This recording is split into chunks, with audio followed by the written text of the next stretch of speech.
சீதாராம், வணக்கம். இன்னைக்கு அடுத்து 13வது குரு பார்க்க போறோம். 13வது குரு யாருன்னா, குழந்தைகிட்டேருந்து ஒரு விஷயத்தை கத்துட்டேன்னு சொல்றார். பொதுவாக குழந்தைகிட்ட ஒரு தூக்கி குழந்தை கொஞ்சம் ராஜா போயிடானே அப்படின்னு சொன்னா சமயத்தில் சிரிக்காம கூட இருக்கும், சாதாரணமா இருக்கும். ஏன்னா அதுக்கு எந்த ரியாக்ஷன் அது காட்டாது. அதே நீ திருட்டு பயலே அப்படின்னு சொன்னா சமயத்தில் சிரிக்கும். அதனால தன்னை கொண்டாடுறா, நம்மளை ரொம்ப மதிச்சு சொல்றான்னு தோணாது. அதுக்கு தன்னோ திருட்டு பயலேன்னு சொல்லி குறைச்சி பேசுறான்னு அதுக்கு தோணாது. அதுக்கு என்னன்னா, மானமும் அவமானம் ரெண்டும் உணராத நிலை. அது குழந்தைக்கு மானமும் தெரியாது, அவமானமும் தெரியாது. இந்த குழந்தைகிட்ட இருந்து மான அவமானத்தை சமமா நினைக்கக்கூடிய தன்மையை நான் தெரிஞ்சுட்டேன்னு சொல்றாருங்க. அதுக்கு சொல்லுன்னா, மான அபமானோ துல்லியோ மித்திரபூக்ஷையாக சர்வாரம்ப பரித்தியாகி குணாதீத உச்சதே அப்படின்னு பகவத்கீதையில 14 சாப்டர்ல குணத்திரய விபாக யோகம்னு ஒரு யோகம், அதுல பகவான் கிருஷ்ணன் அர்ஜுனனுக்கு சொல்றாருங்க. அப்ப அர்ஜுனன் ஒரு கேள்வி கேட்கிறான், குணத்தெல்லாம் கடந்தாதான் உன்னை அடையணும்னு சொல்றார்.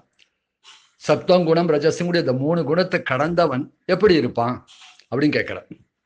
முதல்ல மான அவமானமே அவனுக்கு தெரியாது. ஒருத்தன் அவனை கொண்டாடினாலும் சரி, ஒருத்தன் அவமானப்படுத்தினாலும் சரி, அது ரெண்டையும் சமமா நினைப்பான். அதுல எந்த ஒரு பாதிப்பும் அவனுக்கு ஏற்படாது. ஆனா மானாபாமனம் அது மாதிரி இந்த மித்ரோ இருப்பு க்ஷயம், நண்பன்டி சரி விரோதிகிட்டும் சமமா இருப்பான். 2 பேருக்கிட்டையும் சமமா நினைப்பான் அவன். சர்வாரம்ப பரித்தியாகின்னு சொல்றான். எந்த காரியத்தை செஞ்சா கூட தான் செஞ்சேன் கூட எண்ணம் இருக்காது, தான் கருத்தான் கூட எண்ணம் இல்லாம இருப்பான். அவன் தான் குணாதீதாச்ச உச்சத்தே, அவன் தான் குணத்தை கடந்தவன், அவன் தான் அப்படின்னு சொல்றாரு. அப்ப இந்த ஒரு குழந்தைகிட்ட இது ரெண்டுமே பார்க்க முடியாது. நம்மளுக்கு இந்த ஒருத்தர் ரொம்ப புகழ்ந்து பேசினா நம்ம உடனே சந்தோஷப்படுவோம். ஒருத்தர் இழந்து ஒருத்தர் அவமதிச்சா நம்ம ரொம்ப வருத்தப்படுவோம். 2 நாளையும் நம்ம மனசு பாதிக்கப்படும். இதுக்கு இன்னொரு உதாரணம் சொல்றாரு இங்க குலசாழ்வார். ஒரு பாசுரத்துல சொல்றார், தருந்துயல் தடாயேல் உன் சரணல்லா சரணல்லை விலைகுழு மழை பொழிசோடு வித்த கோட்டம்மானி அரிசினத்தால் ஈண்டத்தாய் அகற்றினும் மற்ற அவள் அருள் நினைத்து அழுவும் குழவி அதுவே போன்றிருந்தேன். திருவித்தோக்கோட ஏற்கனவே இதை பத்தி சொல்லியிருக்கேன். கேரளத்துல ஒரு திவ்ய தேசம் அது. அந்த பெருமாளுக்கு வந்து அபயப்பிரதன்னே பேரு, உய்ய வந்த பெருமாள் அப்படின்னு சொல்ற வழக்கம். அந்த பெருமாள்கிட்ட குலேஷாழ்வார் 10 பாசுரங்களால சரணாதி பண்றார். அது சொல்ற, அரிசினத்தால் ஈண்டத்தாய் அகற்றினும். அரிசினத்தை ஒரு சமயம் குழந்தைய தூக்கி வச்சுருக்கா, அது எப்பதான் தோண அழுதுண்டே இருக்கு பாவம். அவ எவ்வளவுதான் சமாதானப்படுத்திட்டே இருப்பா. ஒரு அம்மா, ஒரு தாயார், அவளுக்கும் கொஞ்சம் உடம்புல சில சமங்கள் வரும், குடும்ப காரியங்கள் பண்ணணும். இதையே தூக்கி வச்சிருந்தா மற்ற காரியத்தை நான் எப்படி கவனிக்கிறது? அவளுக்கு ஒரு அலுப்பு ஏற்பட்டு சமயத்துல கோபத்துல அந்த குழந்தைய தழுவா. அரிசினத்தால் ஈண்டத்தாய் அகற்றினும் மற்ற அவள் அருள் நினைத்து அழும் குழவி அதுவே போன்றது. தள்ளினா கூட அந்த குழந்தைக்கு தன்னை தள்ளுறான்னு தோணாதான் பாவம். அம்மா தள்ளுறான்னா அம்மா முஞ்சில முழிக்க கூடாது, அம்மா என்னை அவமதிக்கிறா, அம்மா என்னை திட்டுறா, எங்கிட்ட கோச்சிக்கிறா அப்படின்னு எந்த எண்ணமும் அந்த குழந்தைக்கு வராது. ஏன்னா அது அறியாத குழந்தை, வேற ஒண்ணும் இல்லை. அம்மா திட்டுறான்னு கூட விஷயம் தெரிஞ்சுக்காத குழந்தை. அப்ப அந்த குழந்தை என்ன பண்ண, அம்மா பார்த்தே திருப்பி அழும். ஏன் அழுன்னா, அம்மா திருப்பி தன் மடியில தூக்கி வச்சுப்பா, திருப்பி தன் இடுப்புல தூக்கி வச்சுப்பான்னு ஏங்குமா. அது அவளோட அருளை எதிர்பார்த்துன்னு இருக்குமா. அம்மாவோட அருள் எதிர்பார்த்து அம்மா திருப்பி இடுப்புல தூக்கி வச்சுக்க மாட்டாளான்னு அந்த ஏங்குமா அந்த குழந்தை. அரிசினத்தால் ஈண்டத்தால் அகற்றிடும் மற்ற அவள் அருள் நினைத்து அழும் குழவி அதுவே போன்றிருந்தேனேன்னு இந்த ஒரு பாசுரம். இந்த பாசுல பூர்வமா என்ன சொல்றான்னா, தருந்துயர் தடாயேல் உன் சரணல்லா சரணம் இல்லை. அப்ப சொல்ற, தருந்துயர் எனக்கு வந்து துன்பத்தை கொடுத்துருக்க பெருமாளைன்னு சொல்றாங்க. பெருமாளை பழிபட எனக்கு துன்பத்துக்கு காரணம், இந்த துயரத்துக்கு காரணம் நீ தான். எப்படி துயரத்துக்கு எப்படி நான் காரணமாகும் அப்படி பெருமாள் கேட்டா அவர் சொல்றார், பூர்வ ஜென்மத்துல நான் பண்ண பாவம் தான் இந்த ஜென்மத்துல எனக்கு துயரமா வருது. ஆனா பாவமே துயரமா கன்வெர்ட் ஆகல. பாவமே தானா துயரமா மாறாது. அந்த பாவத்தை துயரமா மாத்திரம் நீ தான். அந்த பாவத்துக்கான பலன், நான் துயரத்தை நீ தானே கொடுக்குற. அப்ப நீ தானே துயரம் கொடுத்த, நீ தான் உன் மேல ஒன்னா சொல்வேன் நான். தரும் துய தடாயே, ஒரு கால் நீ கொடுத்த துயரத்தை நீயே போக்காட்டா கூட உன் சரணல்லால் சரணம் இல்லை. உன் திருவடியை விட்டா எனக்கு வேற கதி கிடையாது. உன் திருவடியை நான் விட்டவே மாட்டேன். நீ கொடுத்த துயரத்தை போக்காட்டான்னு கூட உன் திருவடியை விட மாட்டேன். இதுக்கு என்ன அர்த்தம்னா, நம்மள சம்சாரத்துல பகவான் தள்ளிடுறார். நம்ம பண்ண பாப புண்ணியத்தை தக்கபடி நம்ம சம்சாரத்துல தள்ளிடுறார். சம்சாரத்துல வந்து நம்ம வந்து கஷ்டப்படுறோம். கஷ்டப்பட்டா கூட நம்மளுக்கு வந்து இதே பழப்பா போச்சு. எத்தனை தடவை திருப்பி இதுக்கு ஞானம் வராம திருப்பி பிறக்கிறது. எப்ப பாரு வந்தா கூட எங்கிட்ட காமியார்த்தமா இது வேணும் அது வேணும் கேட்கறான் தவிர நான் வேணும் கேட்க மாட்டான். இவனை வச்சுன்னு என்ன பிரயோஜனம்? இந்த குழந்தை இவன் எனக்கு வேண்டாம் ஒரு கோபத்தோடு நம்ம தள்ளினா கூட, பெருமாள் நினைச்சு கோபத்தோடு தள்ளினா கூட உடனே என்ன சொல்ல, உடனே பெருமாளே தான் சரணப்பட. நம்மளுக்கு ஒரு துயரம் தீண்டா இந்த துயரம் தீர்ந்ததே பெருமாள் தீர்த்து வச்சாருன்னா அடுத்த துயரம் வரும்போது திருப்பி பெருமாள் தான் ஓடுவோம். அது வேணும் இது வேணும் கேட்டுட்டு. அப்ப பெருமாள் இதே துணப்பா எனக்கு போச்சுன்னு சொல்லி நம்மள கோபத்தோட நம்ம தள்ளுறாராம். தள்ளினா கூட உன்னை விட்டா எனக்கு யாரு கதி இருக்கா? பகவானே உன்னை விட்டா யாரு இருக்கா? உன் சரணம் எல்லாம் சரணம் இல்லை, உன் சரணத்தை விட்டா வேற கதி இல்லை. விலகொழிச்சும் வித்த கோட்டம்மா அப்படின்னு சொல்லி திருவித்த கோட்டு பாசுரத்தை இங்க அனுபவிக்கிறாங்க. ஒரு குழந்தை எப்படி அம்மாவை சரணமடைஞ்சிருக்கோ அது போல நான் உன்னை சரணமடைஞ்சிருக்கேன் அப்படின்னு இந்த பாசுரத்துல குழந்தை பாவத்தோடையே இங்க சொல்றாங்க. இன்னொன்று மாணவ மாதத்தை கடக்கனாலே ஸ்ரீ ராமாவதாரத்திலே பார்க்கலாம். முதல் நாள் கூப்பிட்டு பட்டாபிஷேகம் தான். இவனுக்கு பட்டாபிஷத்தை எதிர்பார்க்கல, பட்டாபிஷம் வேணும்னு கேட்கல. உடனே கூப்பிட்டு தச சக்கரவர்த்தி பிள்ளைகிட்ட வந்து ராமர்கிட்ட வந்து உனக்கு பட்டாபிஷேகம்டா அப்படின்னு சொல்லிட்டேன். சரிப்பா. அதுக்கு எந்த ரியாக்ஷனும் காட்டலை அவர் திருப்பி அடுத்த நாள் வந்து என்ன பண்ணா, அவர் சத்தியத்துக்காக உன்னை காட்டுக்கு அனுப்புறேன்னு அனுப்புறான். மறுபடி கட்டிட்டு காட்டுக்கு அனுப்புறா. உனக்கு இன்னைக்கு உனக்கு இனிமே ராஜ்யம் கிடையாது, நீ காட்டு போதும். இது அவமானம் தானே இது. முதல் நாள் ஒன்று எதிர்பார்க்காம போது அவளே கூப்பிட்டு தரேன்னு சொன்னா. அப்புறம் அடுத்த நாள் அவளே இல்லைன்னு சொல்றான். அப்ப கொடுத்த அன்னைக்கு அவர் ரொம்ப சந்தோஷப்படலை, கொடுக்கலன்னு அவமதிச்ச அன்னைக்கும் வருத்தப்படலை. ஏன் வருத்தப்படலைன்னு கேட்டாங்க. அவ்வளவுதான் உலக இயற்கை. அப்படிலாம் எதுவுமே சாஸ்வதம் கிடையாது. உனக்கு கிடைக்கிற மாதிரி கிடைக்கும், கிடைக்கலன்னா அதுக்காக வருத்தப்படக்கூடாது. அது அவமதிப்பு தான். தன்னை அவமதிப்பாந்த விட மறுபடி கட்டின்னு காட்டி கிளம்பினாலாம். ராமர் பின்னாடி போனது பெருசு இல்லை, பிராட்டி சீத்தையும் பின்னாடி போறாங்க. பின்னாடி அயோத்திய காண்டத்துல அந்த பரதனுக்கு பாதையை கொடுத்து அமிச்சப்புறம் அத்திரி அனுஷி ஆசிரமத்துக்கு போறான். இந்த அத்திரி ஆசிரமத்துக்கு போது அனுஷியை பார்த்தோன்னே சீத்தை வந்து நமஸ்காரம் பண்றா. சீத்தை அந்த அனுஷை வாரி தூக்கி வச்சு அணைச்சு கட்டி, கண்ணே கண்மணியே உன்னை நீ வந்தியா, உன்னை பார்க்கணும் ரொம்ப நாளும் ஆசைப்பட்டுட்டேன். உங்க அப்பா ஜனகர் வந்து கல்யாணத்துக்கே பத்திரிக்கை அமைச்சிருந்தார், அப்ப எங்களால வர முடியல, இங்க ஒரு யாகம் நடந்தனால அப்படின்னு சொல்லும்போது இந்த சீத்தை கேட்கறா. பெரியவாளை பார்த்தா ஏதானு எங்களுக்கு உபதேசம் பண்ணுங்கோ, எங்களுக்கு எதான்னு சொல்லுங்கோன்னு கேட்பாளாம். அனுஷையை பார்த்து சீத்தை கேட்கறா, அம்மா ஏதானு எனக்கு உபதேசம் பண்ணுங்கோ. அப்ப சொல்றா, உனக்கு உபதேசம் பண்ணதுக்கு என்னமா இருக்கு, உனக்கு எல்லாம் தெரிஞ்சவன். தெக்துவா நாதி ஜனம் சீதே மானம் விருத்தன் செவ்வமானி அவருத்தம் வனேராமா திஷ்டதுத்தம் அனுகச்சசி. சௌக்கியமா நல்ல சௌக்கியமா இருக்கிற காலத்துல கணவன் பின்னாடி வருது பெருசு இல்லம்மா. கஷ்டதசை பரதேசி போல மரவரி கட்டின்னு காட்டுக்கு போன்னு அவர் அனுப்பிச்சுட்டான். அவர் பின்னாடி நீ பின்தொடர்ந்து வந்தேமா. எது வேணா நீ தியாகம் பண்ணலாம். தெக்துவா நாதி ஜனம் சீதே. நீ உறவை விட்டுட்டு வந்த, அரமனையை விட்டுட்டு வந்த, சுகத்தை விட்டுட்டு வந்த, எல்லாத்தையும் விட்டுட்டு வந்து கடைசியில நான் அதெல்லாம் பரவாயில்லம்மா, உன்னை அவமதிச்சுன்னா அமிச்சா, உனக்கு ராஜ்யம் இல்லை போன்னு உங்க வீட்டுக்கு உன்னோட கணவர் அனுமதிக்கும் போது உனக்கும் அந்த சேர்த்து தான் அவமதிப்பு. நீனு பின்னாடியே அந்த மறுவரை கட்டின்னு வந்தேமா. அந்த அவமானத்தை எப்படி நீ சகிச்சுட்ட? ராமர் சகிச்சுட்டாருன்னு ஆச்சரியமே. நீனு கூடவே இருந்து அவரோட சேர்ந்து நீ அந்த அவமானத்தை சகிச்சுட்டு அதற்கு எந்த ஒரு கோபத்தையும் காட்டாம, அவமதிச்சாட்ட யார்ட்டையுமே தசரகிட்டியோ கௌசல்யத்தையோ எந்த கோபத்தையும் காட்டாம சிரிச்ச முகமா ராமர் பின்னாடி வந்தேமா, உன்ன மாதிரி ஒரு உத்தமை கிடைப்பாளான்னு ஒரு அப்ப மானவ மாதத்தை சமமா நினைச்சா நிம்மதி இருக்குன்னு விஷயம் இங்க தெரியறதுங்க. அப்ப இன்னொரு விஷயம் எனக்கு நினைவுக்கு வருது. திருக்கட்சி நம்பிகள் ஒரு பெரியவர் இருந்தார். சுவாமி ராமானுஜருக்கு ஒரு மானசீக குருன்னே சொல்லலாம். திருக்கட்சி நம்பிகள் இந்த பூவிருந்தவல்லியும் கூட ஊர்ல தான் இருந்தார் இந்த சுவாமிகள்.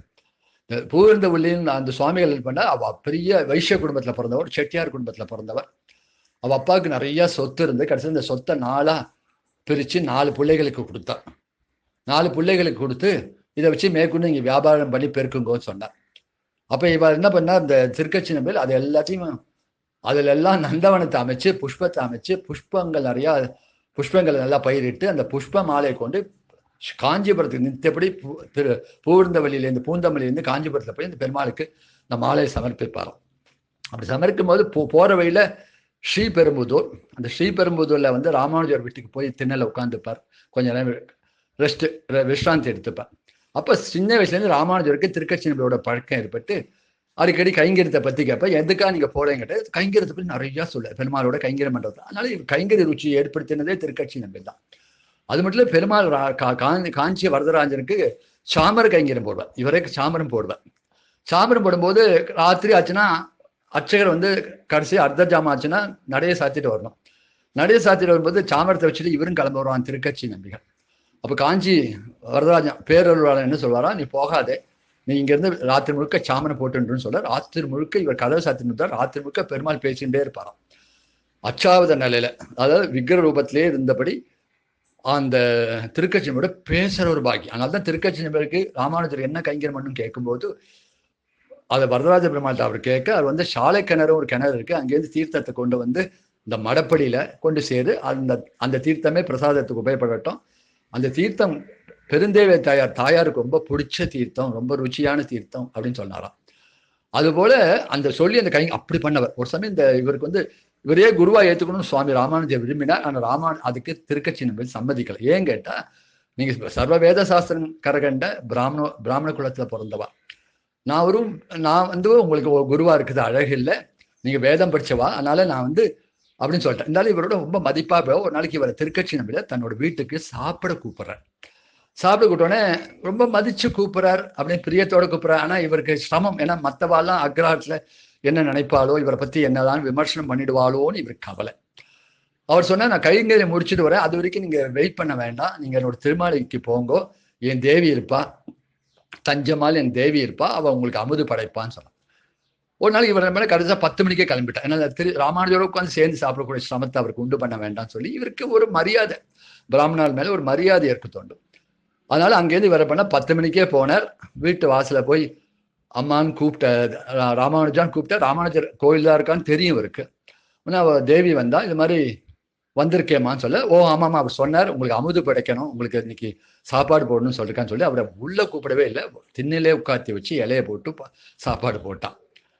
அவர் சாப்பிட்டார். அதை பத்தி ஒன்றும் அவர் கவலையே படலை. நல்ல அமுது, நல்ல ஒரு பரம வைஷ்ணவர் குடும்பத்துல சாப்பிட்டோமே அப்படின்னு சொல்லி நல்லா சாப்பிட்டார். சாப்பிட்ட அப்புறம் இவர் கிளம்பி வந்துட்டார். கிளம்பி வந்தோடனே என்ன பண்ணிச்சார், இவர் என்ன நினைக்கிறான்னா, ராமானுஜர் சீக்கிரம் கைங்கரை முடிச்சுட்டு போகணும், அவர் சாப்பிட்ட சேஷத்தை சாப்பிடணும், ஆனா பரம வைஷ்ணவர், அவர் சாப்பிட்ட சேஷத்தை சாப்பிடணும், சாப்பிட்டா அந்த உத்கிருஷ்டம் கிடைக்கணுமே, அவரோட பிரசாதம் கிடைக்கணுமே ஓடி வராராம். அதுக்குள்ள இவன் என்ன பண்ணா, அந்த இலையை தூக்கி குச்சியால தூக்கி போட்டு அந்த திண்ணையெல்லாம் அலம்பி வீட்டையே அலம்பி திருப்பி குளிச்சு ஸ்நானம் பண்ணி திருப்பி புதுசா சமைக்க ஆரம்பிச்சாலும். சுவாமி ராமானுஜர் வேகமா ஓடி ஓடி ஓடி ஓடி ஓடி வர, கடைசியில பார்த்தா வீடெல்லாம் முழுகி கிடக்க. என்னன்னு விசாரிச்சார். இந்த மாதிரி அவர் வந்து சாப்பிட்டு போனார், அதனால நம்ம ஆச்சாரம் கெட்டு போயிடுச்சு, அதனால நான் வீடு முழுக்க முழுகிட்டேன், நான் புதுசா புதுசா நம்ம தலிகை சமையல் பண்றேன், நீங்க சுவாமிக்கு நிவேதனம் பண்ணிட்டு கண்ட்ரோல்ல பண்ணிட்டு சாப்பிடலாம்னு சொன்னாராம். இவருக்கு ரொம்ப கஷ்டமா போயிடுது, ஒரு பரம வைஷ்ணவர்கிட்டவா ஜாதி பார்க்கறது. இப்படி அவரை அமுதிச்சுட்டேன், நான் வந்து ரொம்ப மதிப்பா அவரை கூப்பிட்டேன், அவரும் என்னை மதிச்சு வந்தாரு. அவரை கொண்டாட வேண்டிய ஒரு வைஷ்ணவர், பெருமாளோடையே சாமனை போட்டுன்னு பேசக்கூடியவர், பெருமாளோடய நேர பேசக்கூடிய ஒரு பெரிய பாவதோத்தமனை, ஒரு பரம பக்தனை, பரம ஞானிய, பரம வைஷ்ணவனை இப்படி அவமதிச்சுட்டாலேன்னு கோபம். இதுதான் பின்னாடி அவருக்கு சன்னியாசம் வாங்கிறதுக்கு ஒரு முக்கியமான காரணமா அமைச்சு. அப்ப இந்த திருக்கட்சி நம்பிகள் சாப்பிடும்போது எப்படி சாப்பிட்டாருன்னா, கோவிந்த கோவிந்த கோவிந்த கோவிந்தன்னு சாப்பிட்டார். சாப்பிடும்போது கவலே கவலே கோவிந்த கீர்த்தனம் சொல்லப்பட்டிருக்கு. எப்படின்னு கேட்டா, சாப்பிடும்போது வெறுமனை சாப்பிடக்கூடாது, கோவிந்த கீர்த்தனம். ஆனா அகம் வைஷ்ணவா பூதா பிராணினோ தேகமாட்சிதான்னு கீதையில பகவான் சொல்றான் 15வது சாப்டர்ல. அப்படி சொல்லும்போது என்ன சொல்றான், நான் தான் வைஷ்ணவான ரன் அப்படி கூட ஒரு அக்னியா இருக்கேன், வயத்துல அக்னியா இருக்கு. நம்ம எது சாப்பிட்டா கூட அந்த அக்னி தான் அந்த அந்த சாப்பிட்ற பதார்த்தத்தை ஜீரணமாக்குறது. அப்ப நம்ம சாப்பிட்ற பதார்த்தத்தை முழுங்கிறதுக்கும் அவன் கிருப்பை இருக்கு, அவன் அந்தரியாமையா உள்ள இருக்க தோண்டுதான், ஆத்மாவா இருக்க தோண்டா நம்ம சாப்பிட்ற ஆகாரம் தொண்டை முழுங்க முடியுது. அப்புறம் அது வயத்துக்கு போனா வயத்துல திருப்பி பகவான் வைஷ்வானரன் கூடிய அக்னியா இருந்து, ஜடாராக்னியா இருந்து அந்த பதார்த்தத்தை ஜீர்ணிக்க வைக்கிறான். அப்ப அப்படி ஜீர்ணிக்க வச்சு நம்ம எல்லா விதத்திலையும் அவர் காப்போம். அதனாலதான் கோவிந்த கோவிந்த கோவிந்த கோவிந்தன் கவலே கவலே கோவிந்த கீர்த்தனம் சாஸ்திரம் சொல்லி. ஏன்னா ஏற்கனவே கோவர்த்தன மலைக்கு பூஜை பண்ணும்போது தானே கோவர்த்தன மலை ஒரு பெரிய ரூபம் தாங்கி அத்தனை ஆகாரத்தையும் இவரே சாப்பிட்டாராம் கிருஷ்ணனா. அதனால அவனை நினைக்கணும் கோவிந்தா கோவிந்தா. அதை சொல்றார், பச்சந்தந்தி சதுர்விதம்னு ஒரு வார்த்தை சொல்றாங்க. பச்சந்தந்தினா அது வந்து ஜீர்ணிக்க 4 விதமான அன்னங்களை நான் 4 விதமான பதார்த்தத்தை நான் ஜீரணம் பண்றேன்னு இங்க பகவான் கீதையில சொல்றான். 4 பதார்த்தம் என்ன அப்படின்னு கேட்டா, சில வந்து மென்னு சாப்பிடணும், சில நாக்குனா ருச்சிச்சு சாப்பிடணும், சிலது குடிக்கணும், சில வந்து முழுங்கணும் கதிக்கணும் கூட 4 விஷயம் இருக்கு. மென்னு சாப்பிட நம்ம சாப்பிடக்கூடிய அன்னத்தை மென்னு தான் சாப்பிடணும். நாக்குனால அல்வாவோ ஊறுகாவோ நாக்குனால ருச்சிச்சு சாப்பிடணும். அதே மாதிரி குடிக்கிறதுன்னு கேட்டால் நம்ம குடிக்கக்கூடிய ஜூஸோ காப்பியோ டீயோ குடிக்கிறோம். நம்ம கடிச்சு சாப்பிட்றது என்ன அப்படின்னு கேட்டால் முறுக்கு போன்ற பதார்த்தங்களை கடிச்சா. இந்த 4 வித பதார்த்தத்தும் உள்ள போனாலும் வயத்துக்கு போனாலும் அந்த வயத்துல பகவான் ஒரு அக்னியா இருந்து அதை ஜீரணம் பண்ண வைக்கலாம். அப்ப அவனை நினைக்காம சாப்பிட முடியுமா? ஆனால் சாப்பிடும்போது காலமே நான் அன்னைக்கு சொன்னேன், காலமே எழுந்திருக்கும் போது ஹரி ஹரி ஹரின்னு சொல்லிட்டு எழுந்திருக்கணும். அது மாதிரி சாப்பிடும்போது எப்பவுமே மௌனமா இருந்துட்டு கோவிந்த கோவிந்த கோவிந்த கோவிந்தன் சாப்பிடணும். முடிஞ்சா வாய் விட்டு சொல்லணும்னு அவசியம் இல்லை, மனசார கூட கோவிந்தான்னு சொல்லிட்டு தான் சாப்பிடணும். அப்படிங்கூடிய திருக்கட்சி நம்ம எப்படி அவருக்கு சாப்பிட்டு அவர் கிளம்பி போயிட்டார். அவர் அவமதிச்சா கூட அவமதிச்சுட்டோம். அப்ப அவரு ஆனா எந்த பாதிப்பு, அடுத்த நான் போய் போய் சரணத்துல விழுந்து மன்னிப்பு கேட்கிறார். சொன்ன ஒரு தப்பு நடக்கலப்பா, அவன் நன்னா போட்டா உன் தேவி, நல்லா இருந்தது ஆகாரம், நல்லா இருந்தது, வரும்போது சொல்லிட்டு வந்தா நன்னா இருந்தது ஆகாரம் அப்படின்னு சொல்லிட்டு, எந்த ஒரு மனசுல எந்த சிரமம் இல்லை, எந்த வருத்தம் இல்லாம முதல் நாள் மதிப்போடு கூப்பிடும்போது எந்த ரியாக்ஷனும் காட்டலை, அடுத்த நாள் பார்த்தா அவமதிக்கும் போது எந்த ரியாக்ஷன் காட்டாம மனசுல, அதான் சாதுக்கள் லட்சணம், அதுதான் ஒரு பக்த லட்சணம், அதான் ஞானி லட்சணம். யாரு இப்படி தன்னை மனசை பாதிக்காம இருக்கானோ, குணங்களை கடந்த 3 குணங்களே இவருக்கு சாதமா பார்த்தா கோவம் வந்தா ரஜோகுணம் வந்திருக்கணும், அந்த ரஜோகுணத்தை கடந்து மேலே போயிட்டா இல்லையா சத்வகுணம், சத்வகுணத்தை மேலே கடந்து போய் குணாதீத்தனா ஆயிட்டார் அந்த திருக்கட்சி நம்பிகள். அவர் விஷயத்துல இருந்து இதை நம்ம தெரிஞ்சுக்கணும். அப்ப ஒரு குழந்தைகிட்ட இருந்து எது தெரிஞ்சுக்கிறோம் கேட்டா, மான அவமானத்தை ரெண்டுமே அது சமமா பார்க்கணும். எப்ப அது நம்ம யாரோ அதனால நம்ம பொதுவா நம்ம இந்த தத்தாத்திரேஸ்வரர் யது மகாராஜன்ட்டு யார் அவமானத்தை அதை பத்தி பொருட்படுத்தாம சமமா பாவிக்கிறானோ அவன் நிம்மதி அடைவான். அந்த நிம்மதி தான் பகவானை உணர வைக்கும் அப்படிங்கூடிய விஷயத்த இந்த குழந்தை மூலமா நான் தெரிஞ்சுட்டேன் அப்படின்னு இந்த தத்தாத்திரேயர் சொல்ற விஷயத்த நீங்க அனுபவிச்சோம். பரம சந்தோஷம். ஸ்ரீ ராமார்ப்பணம்.